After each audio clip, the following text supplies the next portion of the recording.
Hi guys! Welcome sa another episode ng ating kusina serye. So gagawa tayo ngayon guys ng adobo sa asin. Lalagyan lang natin guys ng 1 kutsarang asin yung ating 4 na kilong karne.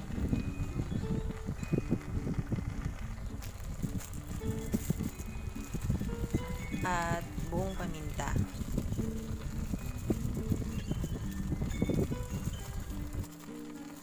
Since kakatapos lang guys ng bagyo dito sa amin, yung bagyong Pipito, ay walang kuryente dito sa area namin. So para ma-preserve natin guys yung karne ay ating papaigahan guys or i-adobo natin sa asin. And dito natin siya guys niluto sa kahoy.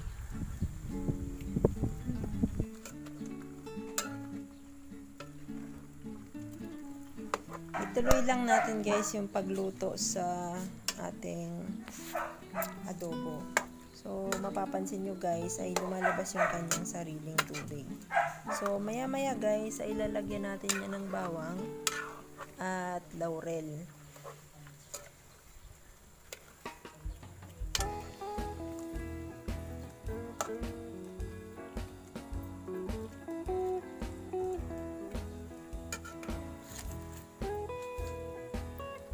Tansyahin lang natin guys yung ating apoy para lumambot yung ating karne.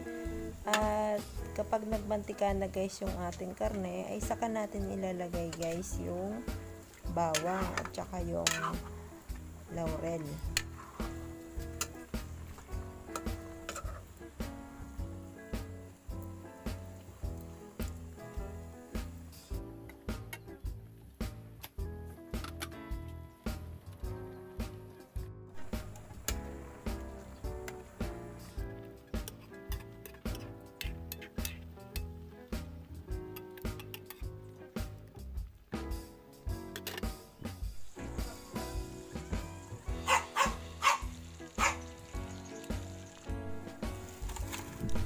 So, kapag napansin nyo guys na nagmamantika na yung ating karne at na golden brown na, ay ilagay na natin guys yung ating bawang. Isunod natin yung suka at isunod natin yung ating laurel.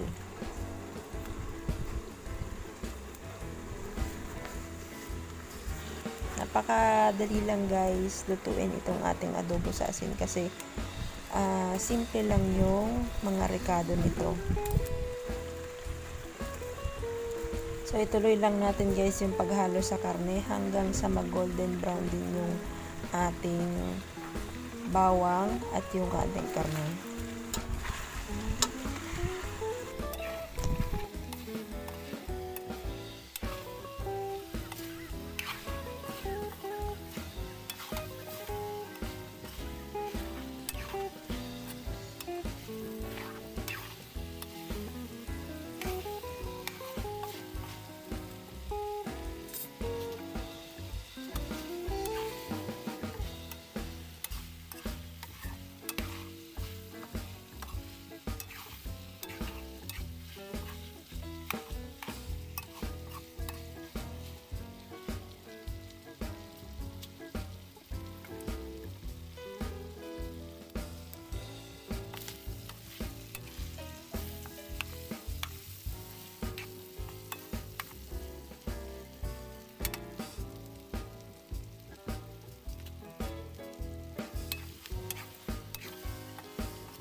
So, ito guys ay okay na to. Pwede na natin to guys ilagay sa ating sisidlan.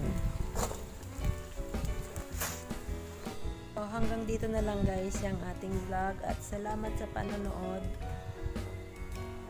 See you in my next video. Bye-bye!